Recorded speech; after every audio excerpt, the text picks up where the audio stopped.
Last வீடியோல வந்து பார்த்தீங்கன்னா, நம்ம ஹெட்டிங் எலிமெண்ட் எப்படி யூஸ் பண்ணதுன்னு பார்த்தோம்.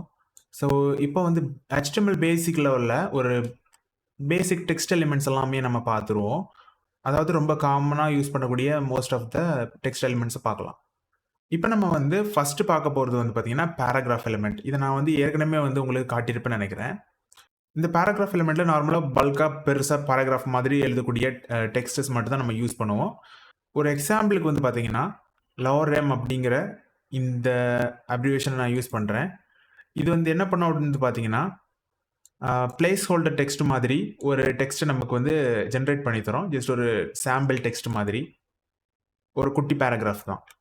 இத சேவ் பண்ணதும் நம்மளோட பேராகிராஃபோட டெக்ஸ்ட் வந்து ப்ரௌசர்ல இப்ப ஷோ ஆகுது.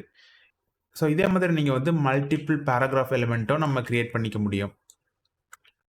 நம்ம புதுசா கிரியேட் பண்ணக்கூடிய பேராகிராஃப் எலிமெண்ட் அதுக்கு கீழ ஒரு புது லைன்ல தான் தொடங்கும். இப்ப நம்ம இந்த பேராகிராஃப்ல நெறைய ஸ்பேஸும், என்டரும் நான் பண்ணி வச்சிருக்கிறேன். அடுத்த லைன்ல வர்ற மாதிரி. ஆனா நம்ம உள்ள வந்து பார்க்கும்போது வந்து பார்த்தீங்கன்னா, அது எப்பவும் போல தான் யூசுவலா அப்படியே நார்மலா அப்படியே இருக்குது. நம்ம கீழ கொண்டு வந்த லைன் எதுவுமே வந்து இங்க அப்படியே ஷோ ஆகல. பிகாஸ் பேராகிராஃப பொறுத்தவரைக்கும் நீங்க என்ன டெக்ஸ்ட்லாம் எழுதுறீங்களோ, அது அப்படியே வருஷப்படி அப்படியே எழுதி வந்துரும். இந்த மாரி ஸ்பேஸ் லிட்டரலி வந்து நம்ம டெக்ஸ்ட்டுக்கு வரணும். நீங்க குடுத்த என்டர் ஸ்பேஸ் எல்லாம் அப்படியே வரணும் அப்படின்னு நெனச்சீங்கன்னா, அதுக்கு வந்து ப்ரீன்னு இன்னொரு எலிமெண்ட் இருக்கு. இந்த ப்ரீ யூஸ் பண்ணீங்கன்னா, நீங்க என்டர் பண்ண அந்த ஸ்பேஸு, அதோட பொசிஷனிங்கு எல்லாமே அப்படி லிட்டரலி அப்படியே வந்துரும். இது வந்து பார்த்தீங்கன்னா, ப்ரீ ஃபார்மேட்டட் டெக்ஸ்ட்ன்னு சொல்லுவாங்க. இது வந்து பார்த்தீங்கன்னா, அந்த எலிமெண்ட்டுக்குள்ள இருக்கக்கூடிய கன்டென்ட்டோட ஸ்பேசிங்கு, அதுக்கப்புறமா லைன் பிரேக்கு இது எல்லாமே அப்படியே பிரிசர்வ் பண்ணி, அப்படியே நமக்கு கொடுக்கும். ஸோ, எந்த ஒரு சேஞ்சஸ் நீங்க பண்ணாலும், லிட்டரலி அதோட சேஞ்சஸும் நம்ம ப்ரௌசர்ல அப்படியே அப்ளை ஆகும். ஸோ, இப்போ டெம்பரரியா வந்து பார்த்தீங்கன்னா, இத மறுபடியும் நான் வந்து பேராகிராஃப் எலிமெண்ட்டா நான் மாத்திக்கிறேன். இப்போ நம்ம மல்டிபிள் எலிமெண்ட்ஸ் இதே மாதிரி நான் 2 எலிமெண்ட் பேராகிராஃப்ல நான் வைக்கிறேன்.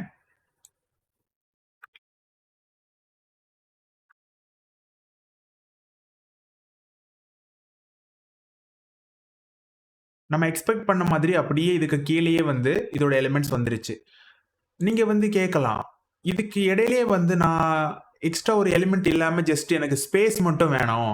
அப்படின்னா என்ன பண்ணலாம் அப்படின்னு நீங்க கேட்டீங்கன்னா, அதுக்கு வந்து நீங்க CSS வச்சும் நீங்க ஸ்பேஸ் போட்டுக்கலாம். பட் HTML வச்சு கூட நீங்க வந்து புது ஸ்பேஸ் குடுத்துக்கலாம். இந்த எலிமெண்ட்க்கு இடையிலேயே வந்து நீங்க ஸ்பேஸ் குடுக்கணும் அப்படின்னு நெனச்சீங்கன்னா, அதுக்கு லைன் பிரேக்ன்னு ஒரு எலிமெண்ட் இருக்கு.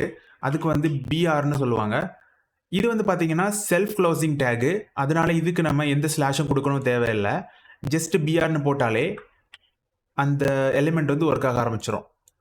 இத போட்ட உடனே வந்து பார்த்தீங்கன்னா, இங்க நமக்கு ஒரு ஸ்பேஸ் வந்துருச்சு. நார்மலி நம்ம எந்த ஒரு கேப்பு அந்த மாரிப்பட்ட எல்லா விஷயத்தையுமே CSSல இருந்தே நம்ம பண்ண முடியும். பட் உங்களுக்கு HTML மூலமா நீங்க பண்ணணும் அப்படின்னு நெனச்சீங்கன்னா, இந்த மெத்தட் நீங்க யூஸ் பண்ணலாம். இந்த லைன் பிரேக் எலிமெண்ட்ஸ நீங்க யூஸ் பண்றது மூலமா, உங்களுக்கு வந்து எக்ஸ்ட்ரா ஸ்பேஸ் கிடைக்கும். அண்ட் ஞாபகம் வச்சுக்கங்க, இது வந்து செல்ஃப் குளோசிங் எலிமெண்ட். இப்போ வந்து இதுல இருக்கக்கூடிய லாஸ்ட் பேராகிராஃப் ரிமூவ் பண்ணிக்கிறேன். ஓகே. இப்போ நமக்கு ஸ்பேஸ் வேண்டாம். பட் இதுக்கு இடையில வந்து ஒரு லைன் வரணும் அப்படின்னு நம்ம நினைக்கிறோம் அப்படின்னா, இப்போ இந்த பேராகிராஃப் எலிமெண்ட்டுக்கு இடையிலேயே வந்து ஒரு லைன் வரணும் அப்படின்னு நினைச்சீங்கன்னா, அதுக்கு HTMLல ஒரு எலிமெண்ட் இருக்கு. இத வந்து HRன்னு சொல்லுவாங்க.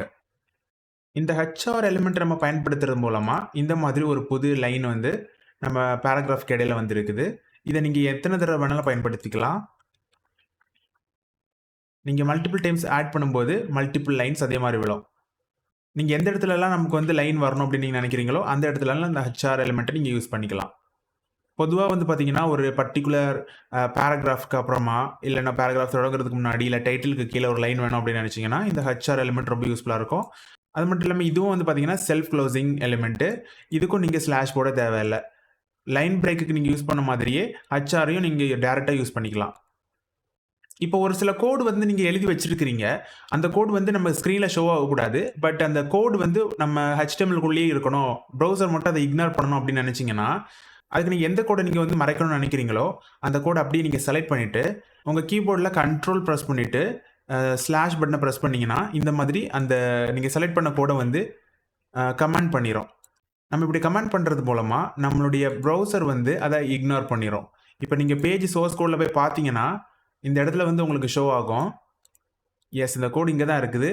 ஆனா இது ரெண்டர் ஆகும்போது அத இக்னோர் பண்ணிரும். இது வந்து எந்த மாதிரி விஷயத்துக்கு யூஸ் ஆகும் அப்படின்னா, நீங்க பர்ட்டிகுலர் கோட் வொர்க் பண்ணிட்டு இருக்கீங்க. பழைய கோட் உங்களுக்கு பேக்கப்க்கு தேவைப்படுது அப்படின்னா, அத நீங்க ஆனா ரன் ஆகக்கூடாது அந்த கோடு அப்படின்னு நீங்க நினைக்கிறீங்கன்னா, நீங்க அந்த மாதிரி நீங்க கமெண்ட் பண்ணி வச்சுக்கலாம். நீங்க இப்ப ஏதாவது லேர்ன் பண்றீங்க அப்படின்னா, நீங்க வந்து லேர்ன் பண்றத வந்து ரைட் பண்ணி வச்சுக்கங்க. அதே மாதிரி நீங்க மறக்காம பிராக்டிஸும் பண்ணி பாருங்க. நான் இன்னைக்கு உங்களுக்கு சொல்லிக் குடுத்த விஷயத்தையும், நேத்தைக்கு சொல்லிக் குடுத்த விஷயத்தையும் அப்படியே நீங்க பிராக்டிஸ் பண்ணி, ஒரு ப்ராஜெக்ட்டா நீங்க போட்டு பாருங்க. சப்போஸ் நீங்க வந்து நம்மளோட ப்ரீவியஸ் வீடியோ பார்க்கலன்னா, டிஸ்கிரிப்ஷன்ல போய் பாருங்க. அதுல நான் அதோட லிங்க குடுத்துருக்கிறேன். நீங்க மிஸ் பண்ணாம அதையும் நீங்க பார்த்துட்டு, ஒரு பிராக்டிஸ் மாதிரி பண்ணி பாருங்க.